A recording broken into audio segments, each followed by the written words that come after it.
सुप्रभात बच्चों, मैं अंजना गोयल आपकी संस्कृत विषय की अध्यापिका।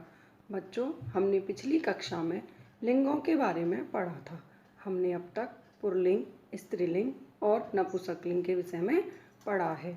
अब हम अपना आगे का पाठ पढ़ेंगे जिसका नाम है धातु परिचय। तो चलिए आज का अध्ययन प्रारंभ करते हैं। पाठ 5 धातु परिचय क्रिया। बच्चों, धातु परिचय पढ़ने से पहले हम क्रिया के बारे में जान लेते हैं। आपने अपनी पिछली कक्षा में हिंदी की क्रियाओं के बारे में पढ़ा होगा। आप बता सकते हैं क्रिया किसे कहते हैं और उसके कुछ उदाहरण।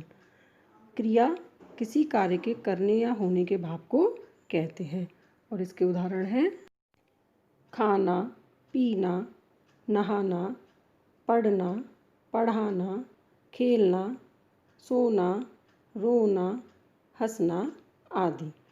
ये क्या है? ये सब क्रिया हैं। इन्हीं सब क्रियाओं को हम संस्कृत में धातु कहकर बुलाते हैं। तो चलिए हम इसको एक तालिका के माध्यम से समझते हैं। क्रिया के बारे में आप सब जानते हैं। क्रिया किसी कार्य के करने या होने का भाव, उसी को संस्कृत में हम धातु कहते हैं। धातु क्रिया का मूल रूप। क्रिया जैसे पढ़ना, चलना, हंसना, खाना, दौड़ना, देखना आदि। अब इसे धातु कैसे कहते हैं? धातु में कहते हैं पठ, चल, हंस, खाद, धाव, पश्य। इनके क्रिया रूप कैसे होते हैं? पढ़ता है, चलता है, हंसता है, दौड़ता है। तो इसके धातु रूप कैसे बनते हैं? पठति, चलति, हंसति, धावति आदि। क्रिया के होने के समय का हमें किससे पता चलता है? काल से। उसी प्रकार धातु के समय को हम लकार के माध्यम से प्रस्तुत करते हैं। काल को ही हम संस्कृत में लकार कहते हैं। आपको पता है ना, काल 3 होते हैं: वर्तमान काल, भूतकाल, भविष्यकाल। और धातु में लकार 5 होते हैं, लेकिन हम अभी 3 के बारे में पढ़ेंगे: लट लकार, लंग लकार, लिट लकार। लट लकार को हम वर्तमान काल कहते हैं, लंग लकार को हम भूतकाल कहते हैं और लिट लकार को हम भविष्यत काल कहते हैं। हम संस्कृत में पुरुषों के बारे में भी पढ़ेंगे। पुरुष मतलब जिस प्रकार आप अंग्रेज़ी में 3rd पर्सन, 2nd पर्सन और 1st पर्सन के बारे में पढ़ते हैं, हम उन्हीं पर्सनों को संस्कृत में पुरुष कहते हैं और उन्हें हम किसके माध्यम से लिखते हैं? प्रथम पुरुष, मध्यम पुरुष और उत्तम पुरुष। प्रथम पुरुष को हम 3rd पर्सन कहते हैं, मध्यम पुरुष को हम 2nd पर्सन कहते हैं और उत्तम पुरुष को हम 1st पर्सन कहते हैं। धातु रूप तीनों पुरुषों और तीनों वचनों में बनाए जाते हैं। प्रथम पुरुष को हम अन्य पुरुष भी कहते हैं। प्रथम पुरुष क्या होता है? प्रथम पुरुष जिसके बारे में हम बात करते हैं, अर्थात 3rd पर्सन। मध्यम पुरुष सुनने वाला जो श्रोता होता है, उसको हम 2nd पर्सन कहते हैं। उत्तम पुरुष बोलने वाला जो वक्ता होता है, उसे हम 1st पर्सन कहते हैं। इस प्रकार संस्कृत में हम पुरुषों के बारे में पढ़ेंगे। अब हम लट लकार के बारे में अध्ययन करते हैं। लट लकार में भी हम धातु परिचय में प्रथम पुरुष के बारे में ही पढ़ेंगे और उसके ही धातु रूप बनाना सीखेंगे। लट लकार वर्तमान काल में प्रथम पुरुष के धातु रूप बनाने के लिए हम जिन प्रत्ययों का प्रयोग करते हैं वो हैं पुरुष, प्रथम, एकवचनम, द्विवचनम, बहुवचनम। हम प्रथम पुरुष के रूप तीनों ही वचनों में बनाएंगे। प्रथम पुरुष में हम धातु के साथ अति प्रत्यय जोड़ते हैं, द्विवचन में हम धातु के साथ अतः प्रत्यय जोड़ते हैं, बहुवचन में हम धातु के साथ अंति प्रत्यय जोड़ते हैं। उदाहरण से देखते हैं, जैसे कि पठ धातु। पठ में मैंने ठा में हलंत लगाया हुआ है। आपको मैंने पहले ही बता दिया था कि व्यंजन शब्द बिना हलंत के हो तो उसमें स्वर नहीं होता। तो धातु हम पठ लिखेंगे। पठ में अगर मैं अति जोड़ूं तो क्या बन जाएगा? पठति। वह पढ़ता है।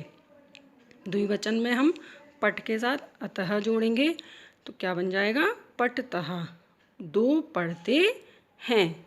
बहुवचन में हम धातु के साथ अंति जोड़ेंगे, पठ प्लस अंति तो पठन्ति। सब पढ़ते हैं। इस प्रकार हम अनेक प्रकार की धातुओं को इन प्रत्ययों के माध्यम से बना सकते हैं। एक महत्वपूर्ण बात, तीनों वचनों में धातुओं के रूप अलग अलग बनते हैं। जैसा मैंने आपको बताया है, एक वचन में बना पठति, द्विवचन में बना पठतः, बहुवचन में बना पठन्ति। नंबर 2, लिंग परिवर्तन से धातु रूप में कोई भेद नहीं होता, अर्थात चाहे शब्द पुल्लिंग का हो, स्त्रीलिंग का हो या नपुंसकलिंग का, वो धातु रूप वैसा का वैसा ही रहता है। नित्य प्रयोग में आने वाली कुछ धातुएं पढ़ लेते हैं।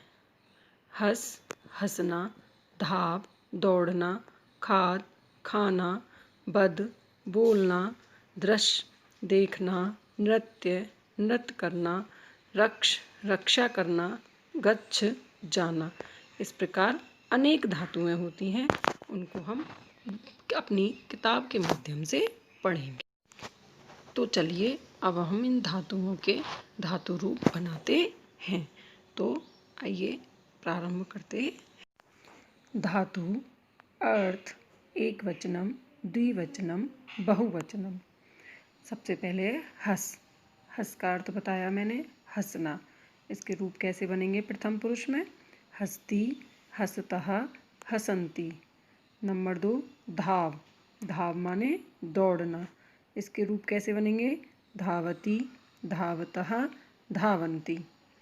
तीसरी धातु है पठ। पठ का मैंने आपको पहले ही बता दिया, पढ़ना। रूप कैसे बनेंगे?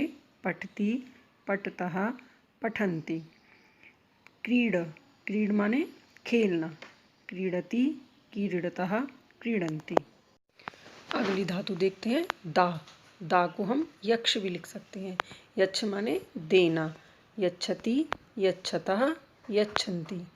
पा, पिव। पा को हम पिव धातु भी बोलते हैं। पा माने पीना। पिबति, पिबतः, पिबन्ति। दृश्य, पश्य, देखना। पश्यति, पश्यतः, पश्यन्ति। त्र, तैरना। तरति, तरतः, तरन्ति। घ्र, जिघ्र, सूंघना। जिघ्रति, जिघ्रतः, जिघ्रन्ति। स्तः, स्तः माने तिष्ठ, बैठना। तिष्ठति, तिष्ठतः, तिष्ठन्ति। इस प्रकार हमने धातुओं को एक वचन, द्विवचन, बहुवचन में बनाना सीखा।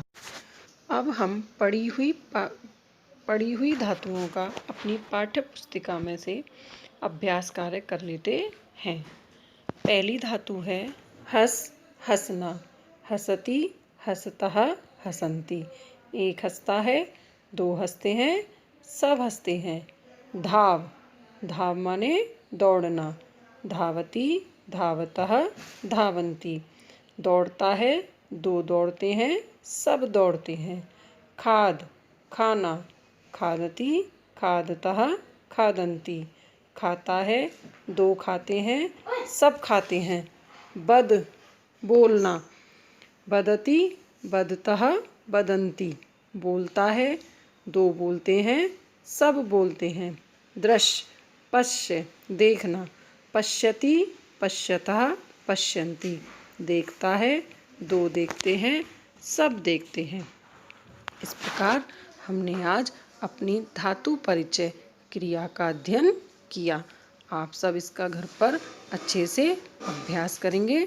हम अब अगली कक्षा में पाठ 5 धातु परिचय क्रिया का अभ्यास कार्य करेंगे। तब तक के लिए धन्यवाद।